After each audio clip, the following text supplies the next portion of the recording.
Shalom, welcome to JQT Hanukkah Hotties. My name is Carmel Tanaka, and I'm the founder and executive director.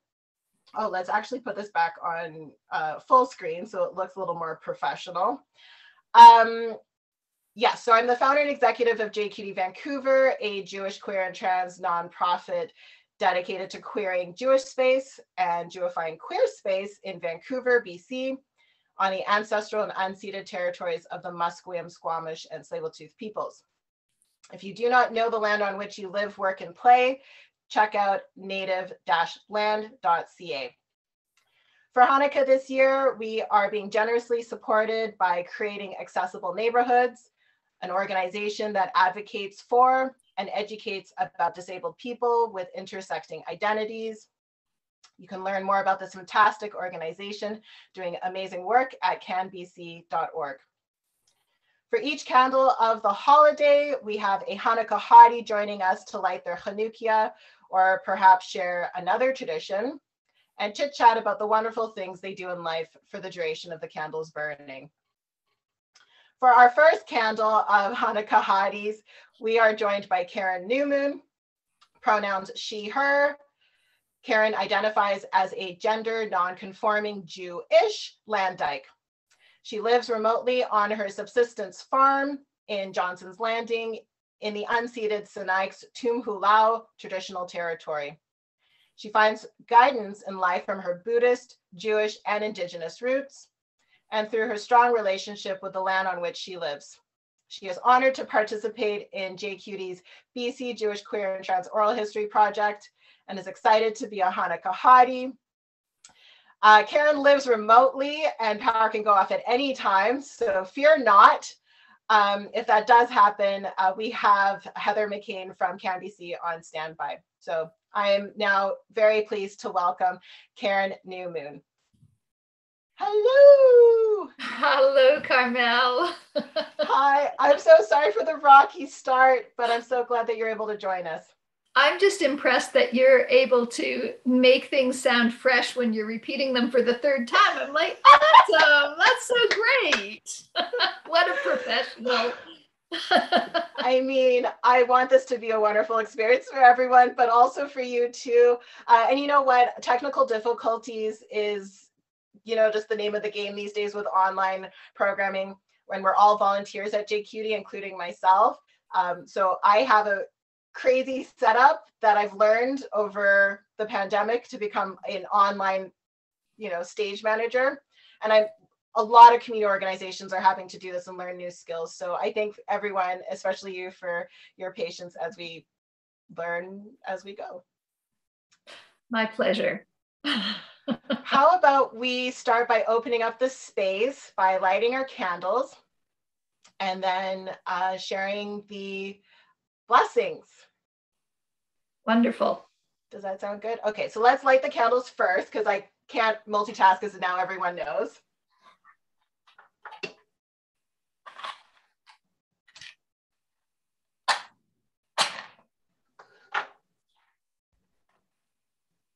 All right. We'll be doing the blessing shortly with everyone.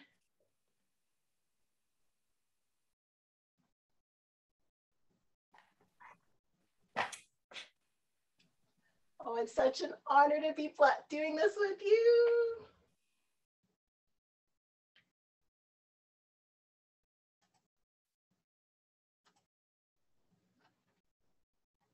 Okay, wonderful. I'm going to now get to the blessings. And I'm going to be sharing this on the screen just so people know there's 3 blessings for the first night of Hanukkah.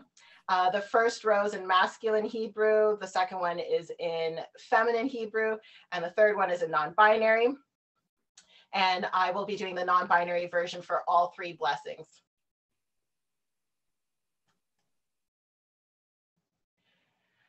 Baruch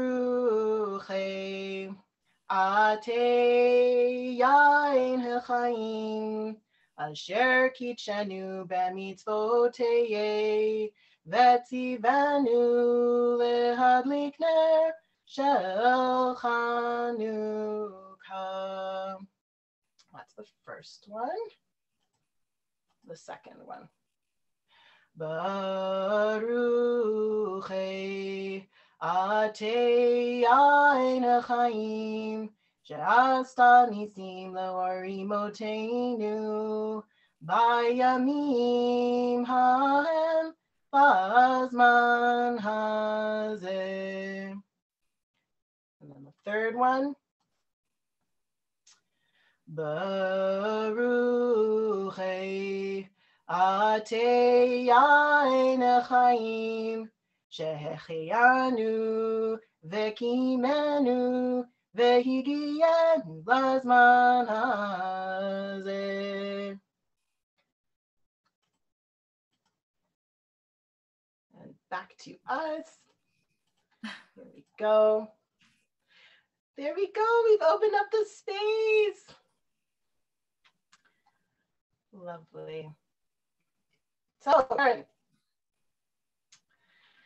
I would like to start by doing a little more acknowledgement of the Sanix people and provide a bit of information about the autonomous Sanix. And you can find out more about them at bloodoflife.org, I believe, might be .ca. I should have looked at the website, but if you look for Blood of Life Collective, it will come up. The Sanix living here in the Columbia Basin beside Kootenay Lake, the Sanix were known to English speakers, English settlers as the Lakes people, because their lives had a seasonal round on the rivers and lakes in this area.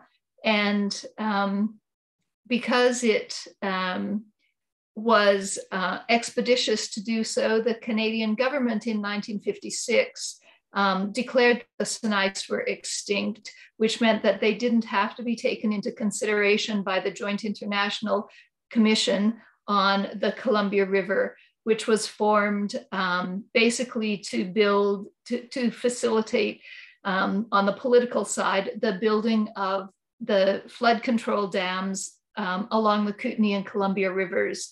And there are many, many dams. And so the Sanix, of course, are not extinct, have not ever been extinct. This was an act of colonial genocide to declare that they were extinct, and they continue to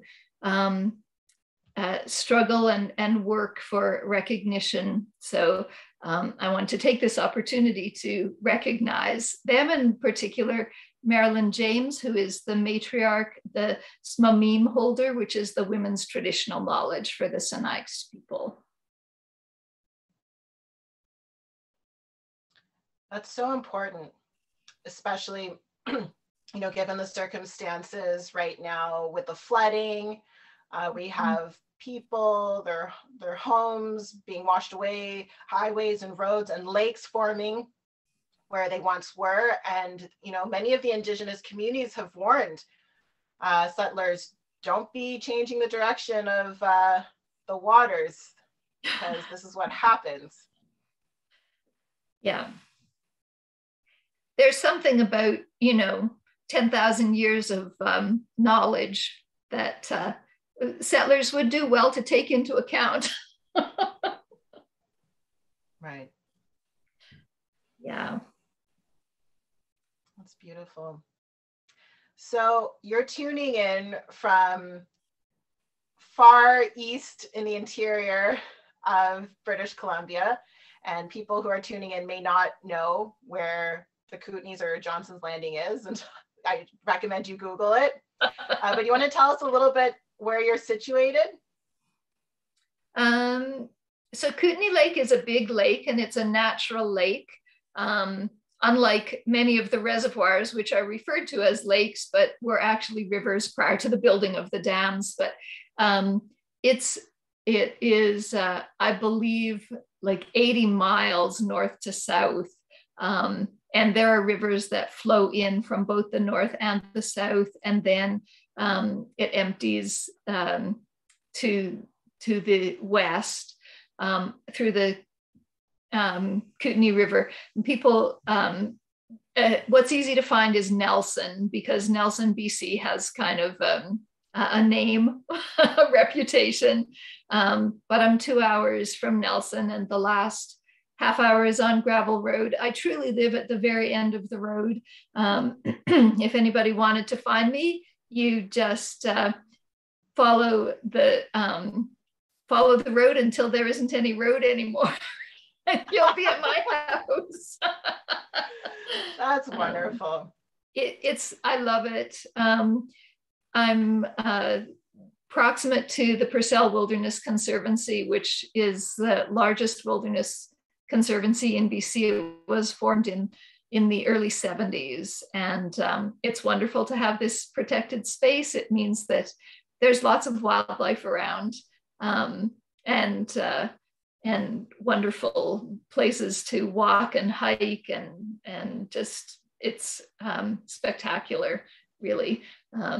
So I invite people to make the trek if you need a little escape from, most people are living urban, in urban settings, and I'm grateful that I don't. But if you want some respite, it's a beautiful place to be here, and there's no cell service. And until a year ago, I didn't have electricity or internet until November 23rd of last year. So I'm just past my 1-year anniversary. I'm still figuring out how to be technologically connected. And in terms of population and people, how many Jews are around? Like, who are you celebrating Jewish holidays with? My grandchildren, and my daughter as well. But no, there isn't. I mean, in Nelson there are this lovely simple hanukkiah is from Mountain Baby in Nelson, which is the children's toy and clothing store. And I know this store. This used to be run by one of not one in past tense, but one of my best friend's mother. Yes. Yeah. So, there's not a lot of Jewish community, but my chickens and geese and sheep and dogs and cat are very willing to celebrate any festivities with me, especially if it means they get treats, like share the latkes. That's great. So tell us more about your farm. Well, I have about 100 chickens right now, although I need to do a cull. So really, I need to make giant pots of chicken soup.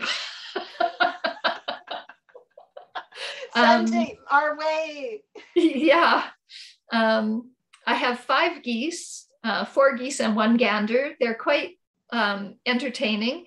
And at this time of year, they're quite friendly. In mating season, the gander is very protective of his girls and interposes himself between me but certainly is an excellent guard animal.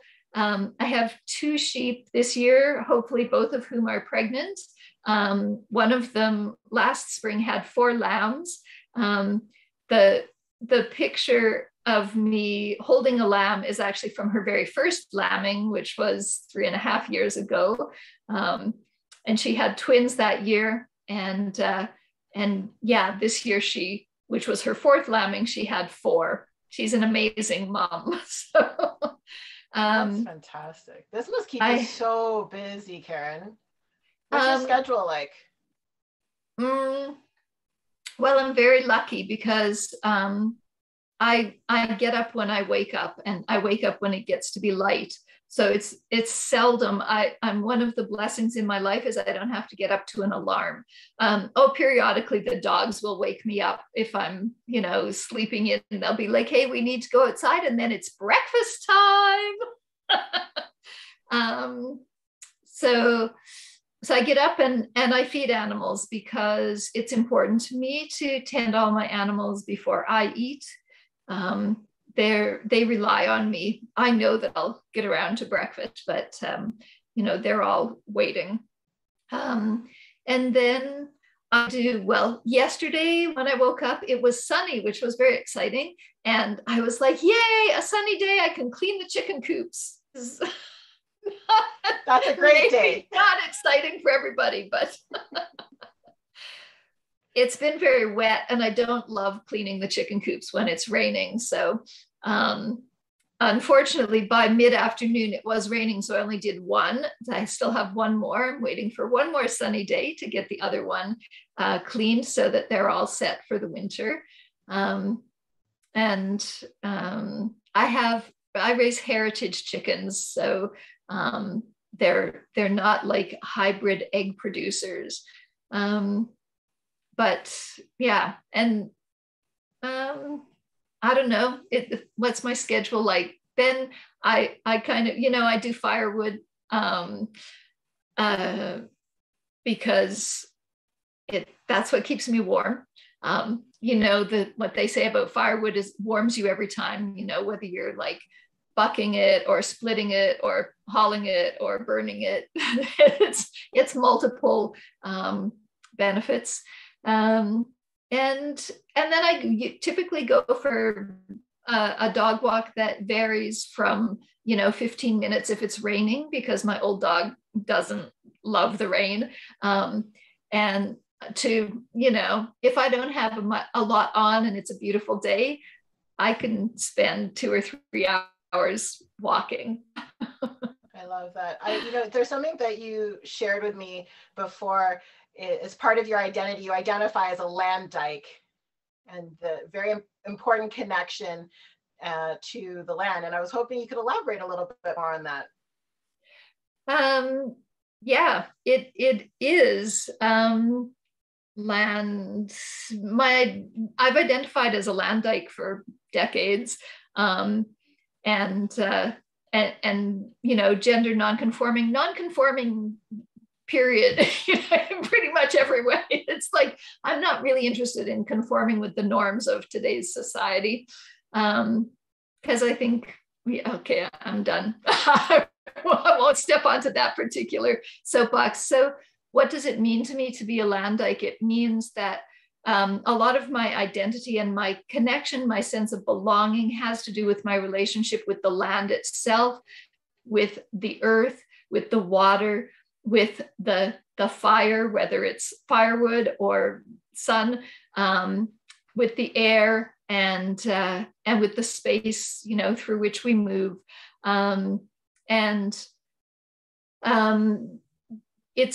It's kind of, who I am and where I am, how I situate myself in the world has to do with feeling at home here in this place. And I don't know, is that like in part of my Indigenous heritage in terms of, DNA, to have that strong connection with place. I'm not Sanix. My father was from the Eastern Townships. So probably Haudenosaunee. But it's the fundamental, a fundamental part of who I am is my connection with land and rootedness, knowing about how the ecosystem functions and the different parts of it. So in spite of the fact that waiting for a sunny day to clean the second chicken coop, I'm grateful for every bit of rain that we get, because this is part of the inland temperate rainforest, which is a very rare ecosystem. And I know it's going to keep the cedar trees healthy, for one more year, even if we do have ridiculous hot temperatures in the summer, as long as there's enough groundwater, the forest stays healthy, because trees are tremendously resilient. If they can wait out the summer drought. And I just want to to say, we have a family joke that my personal spiritual practice is called the Church of Chlorophyll, because without chlorophyll, we wouldn't have oxygen to breathe. We wouldn't have food to eat. We wouldn't have the houses that we live in, the clothes that we wear, unless you live in a stone house. But, basically, we wouldn't be here without, the early cyanobacteria that started transforming the atmosphere of this lovely planet, our life support system, Mother, to create an oxygen atmosphere that we all breathe, and without which we wouldn't, these candles wouldn't burn either, and the bees wouldn't be flying around making wax. Oh yeah, I dip my own beeswax Hanukkah candles. I was just noticing the difference between our candles. Mine are literally almost gone, and yours are still going strong. Definitely can see the difference in quality. You touched on identity and your father being with Indigenous roots. Let's talk about your Jewish roots. So my Jewish roots come actually from my adopted dad, the dad I grew up with. That's my connection with Jewish culture, and I'll just own up. When you asked me to do this, my first response was like, no, I'm not Jewish enough to, participate in this. And that was such a helpful conversation that I had with you. I think that's, any of us can struggle with that. I very recently, within the past week, reconnected with my first lesbian lover from 1986. And wow. I remember, at that time, coming out, feeling comfortable myself, but feeling like I wasn't lesbian enough for her, even though she totally did not in any way, have that attitude, but that was my own insecurity. It's like, am I lesbian enough? Am I Jewish enough? Am I Indigenous enough? Am I allowed to try to reclaim these pieces of my heritage without feeling it's in some way cultural appropriation? How do we navigate that finding our identities without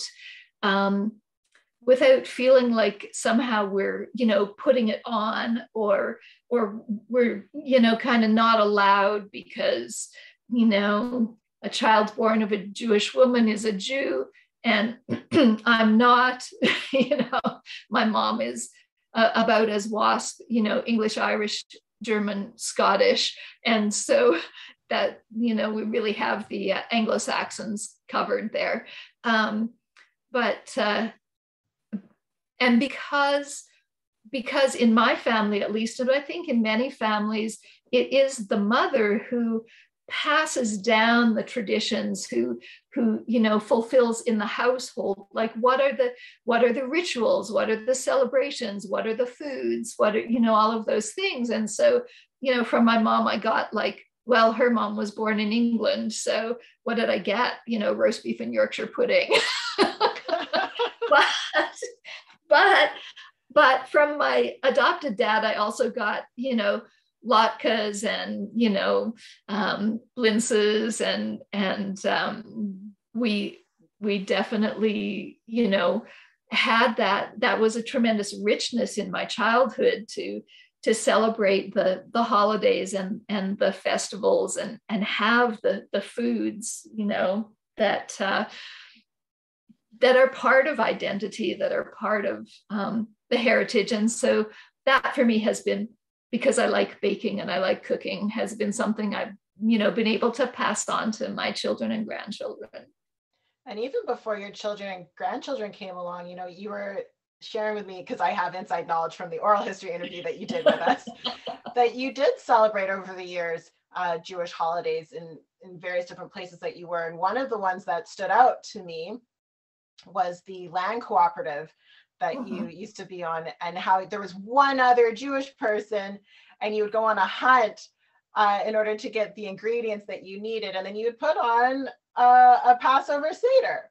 Yeah, we did.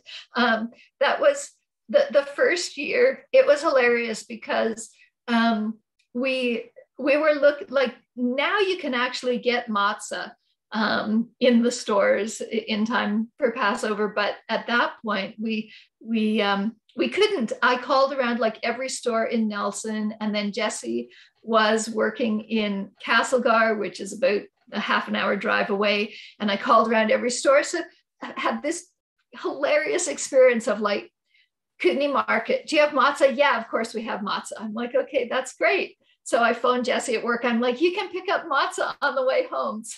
So she goes into the Kootenai Market, and she's like, we had cell phones because that land co-op also off grid.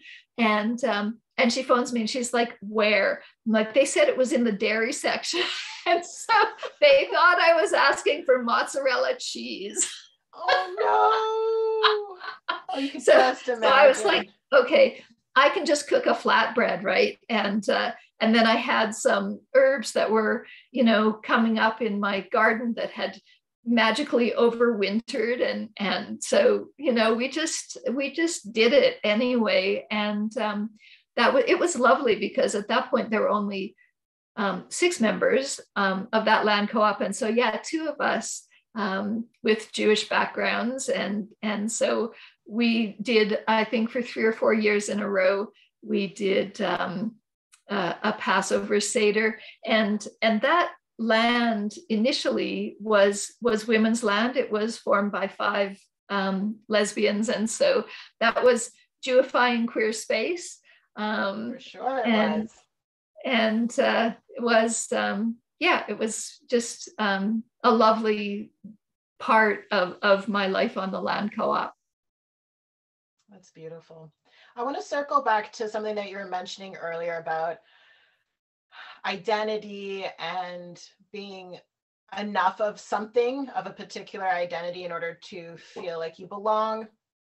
I think that's something that a lot of people, especially in the Jewish community, along the periphery, and who are marginalized, who come from multiracial families, multi-ethnic families, multi-faith families, just a Jewish and type of a situation family. We're all feeling that. And some of us, including myself, have had to check a certain identity at the door in order to enter a space, in order to feel like I belong. Mm-hmm. And now I'm purposely trying to find spaces where I can celebrate all of my identities and not leave a single one behind. And that doesn't mean I'm a super Jew, or I'm super Japanese, or I'm super queer, or I'm super of this. I'm all of these things. And some days I feel a little bit more than the other, but that's because like maybe today's Hanukkah, I feel more Jewish. I don't know. But I think this is an important conversation, because what ends up happening is there's this hesitancy and reluctance to want to connect in any form whatsoever, because it's almost expected that you have to have a certain degree of whatever ishness of something in order to participate. It's like credentialism, oh yeah, you could do the job, but you don't actually have the letters behind your name. So, it's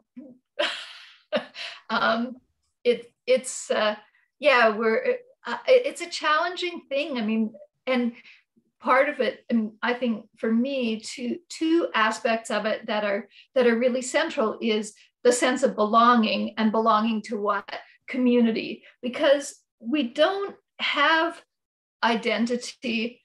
So there's this little witness part of my brain going on right now, is like, you live alone, you still have these identities. Like, yeah, but you do. Where our identity is kind of played out in day-to-day life is in the context of community. And what are the communities that we move through? And there's so many, and I know like Tayake Alfred, who's an amazing Haudenosaunee writer and teacher, has said, how do you have Indigenous identity without belonging to an Indigenous community? And it's almost like, who are we in isolation? And community is where the kind of practices, the bits and pieces of our heritage, how is it acted out? How do we, how do we behave, if you will? How do we embody our different identities in the context of community or in the context of our own homes? And they are multiple, and there's this almost sense sometimes of like, well, you have to pick one, and why should we have to pick one? The easy one, of course, as I said, because of my grandmother being born in England, is like, well, I could just go for, well, we're in this sort of like culture that's predominantly British colonial culture, and it's easy and it's pervasive and it's ubiquitous, and it's, starting, I hope, to face some of its shadows. But then what we're embodying is cultural genocide. It's like all these other things, we'll just let them go because it's easier to just fit in. And there might be times when that's appropriate, when it's like, well, it's okay to take the easy road. It's actually okay to make the easy choice. And sometimes if you just need to do that, to say, okay, right now I'm just going for like being invisible or anonymous or whatever. But one of my personal or our family Hanukkah traditions is listening to, we like a cappella music. And so we listen to all the different, like the Maccabees and the Pentatonics and stuff like that, all their Hanukkah songs. But so while I was kind of, staying on my computer being like, okay, electricity and internet, please stay stable for this. Give us a Hanukkah miracle here. And I found a song by the Maccabees that's called Brave, and I stuck it on my Facebook page, which is, and I posted it as public so anybody can find it.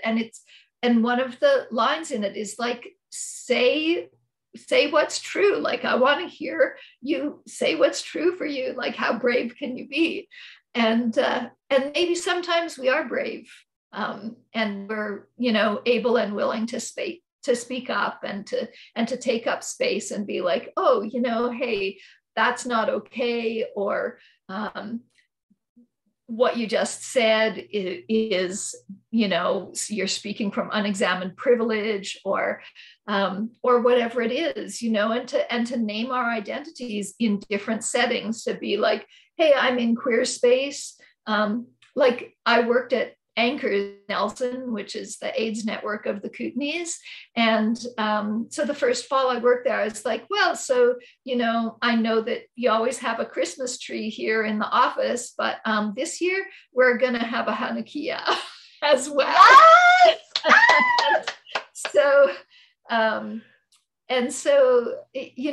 it's like, are we safe enough? Are we strong enough? And it's okay if you're not, because I think growth only comes from positions of safety and strength, and nobody ever like harshly, the kind of internal speaking is like, we never criticize ourselves into being brave, right? We only nurture ourselves into being brave. We nurture our strength until we can step up. And so, like for people who aren't, out there or up front, that's fine. Stay safe. It's like one of my practices in the morning when I wake up, even before I get up and feed the animals, I have a meditation practice. And part of it is, may all beings be safe, may all beings be well, may all beings be happy, may all beings be at peace. So that's part of my Buddhist practice. But it's okay to make choices to stay safe, because that way you stay alive to like get more brave and more strong, and then down the road you can speak out and make safe space for others who come behind you. And I'm so grateful for, there's that expression, is like standing on the shoulders of giants. Well, I think you're one of the bravest people that I know. I had the joy of interviewing you and hearing more about your life, and I don't know if I'm allowed to say where we got the grant yet, because we haven't signed off, but we did get a lovely grant in order to finish our oral history project. And so stay tuned, because Karen will definitely be featured on our exhibit, and you can hear her life story, which is honestly super impressive. And you can find out how her journey from like growing up in, was it northern Alberta? I did remember. And then going back east and having a whole life, and then coming here to the West. I mean, it's very cool. Yeah. I was actually born in BC, but yeah, growing up in northern Alberta, it's like, I didn't fit. I mean, they're all, so one of the places that I think we find a sense of belonging is from common reference. And so I was 10 when we moved to the farm, and I had this sort of like, background of like Jewish culture, and all of which was like really, really weird.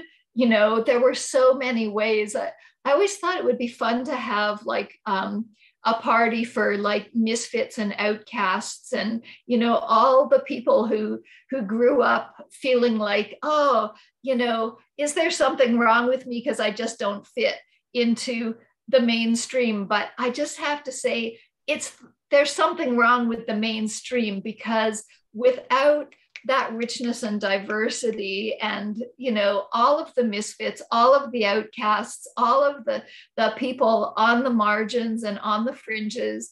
One of the fun things about moving to the Kootenays for me is that suddenly I was like, wow, I'm like, everywhere else I'd lived, I'd been so on the fringes, so much like outside of the norms. Well, the Kootenays is the place to come if you feel like that, because suddenly I'm like, wow, I'm kind of like center somehow. Like, oh, people perceive me as, a bit conservative. I'm like, really? I mean, not politically conservative, believe me. I was gonna say, I was like, I thought I knew you.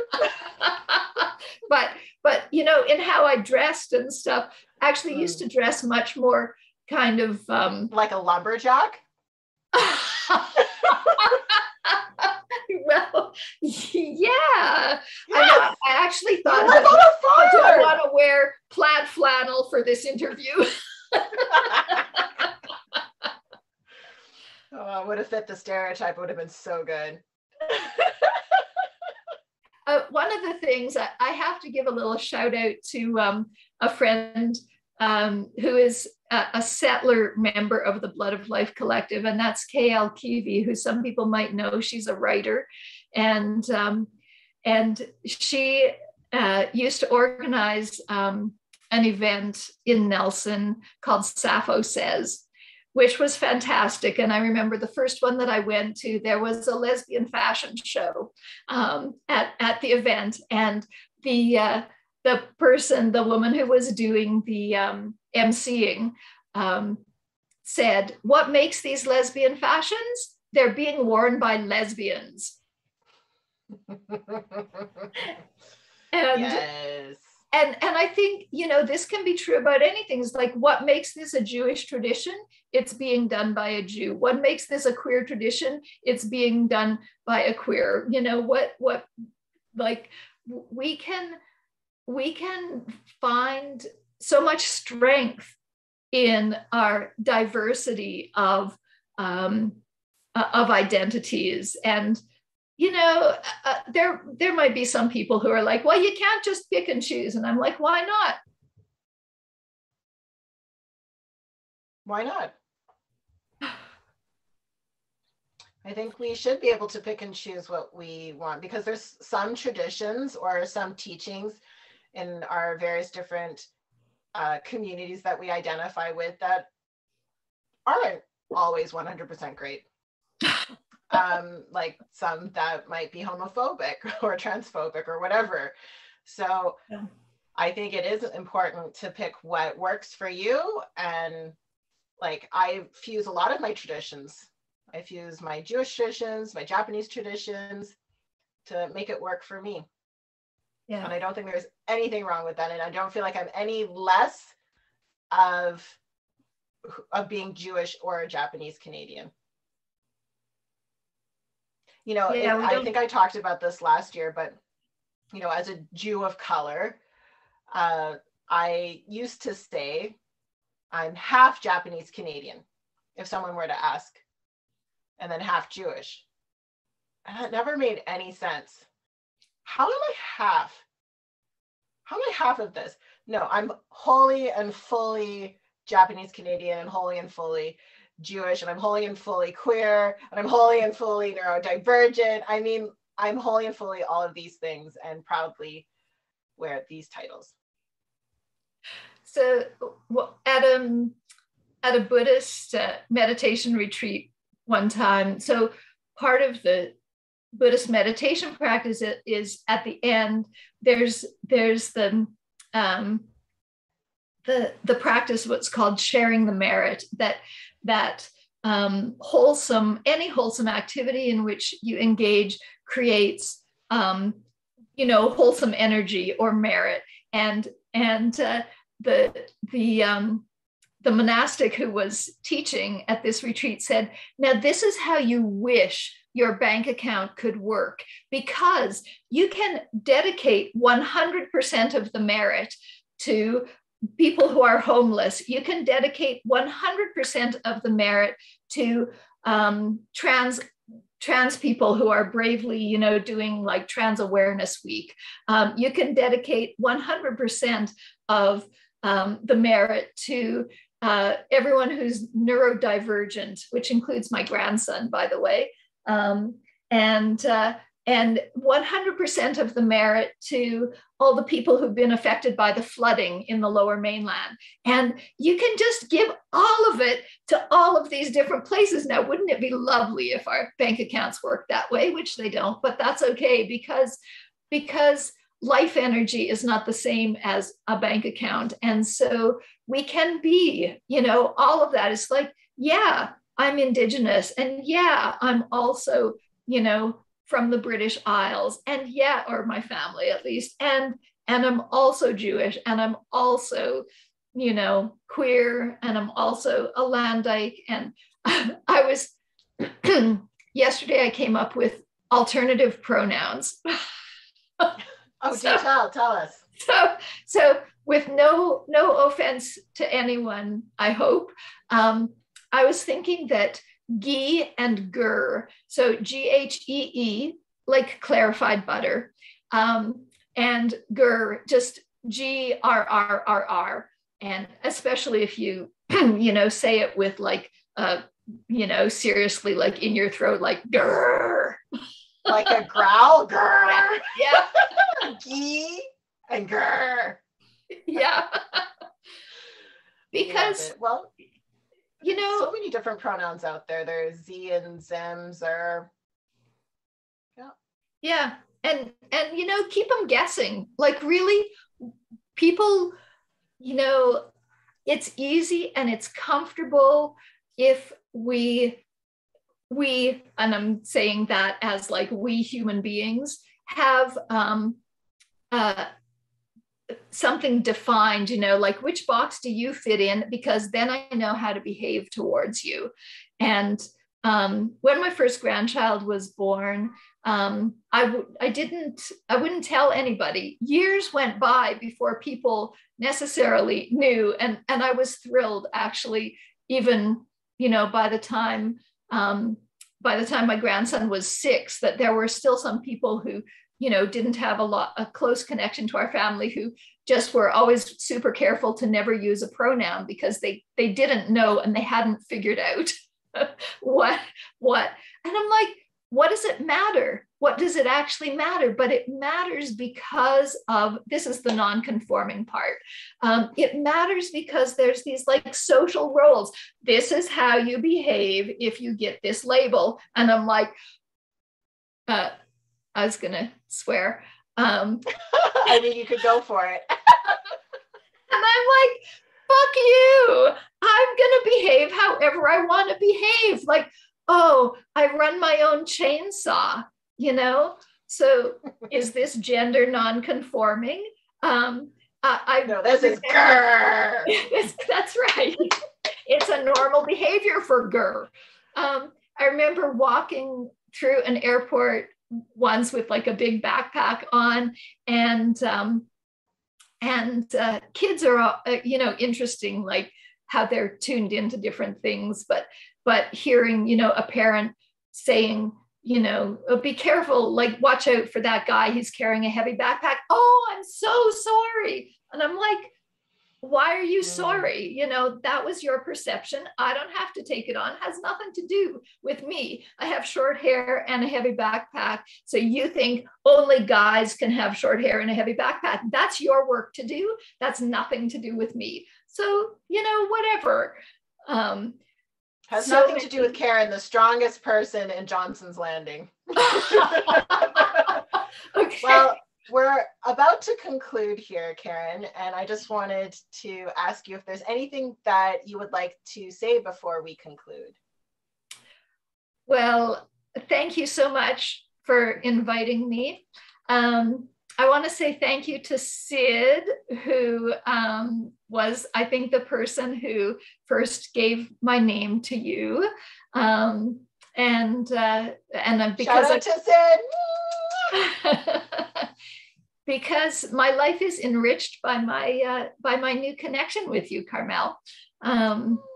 So yeah, thank you for talking me through my my, like, I'm too nervous and I'm not Jewish enough, and all of that. I just want to do like a shout out to all the celibate queers. It's like, we don't have to be having sex to be however we identify.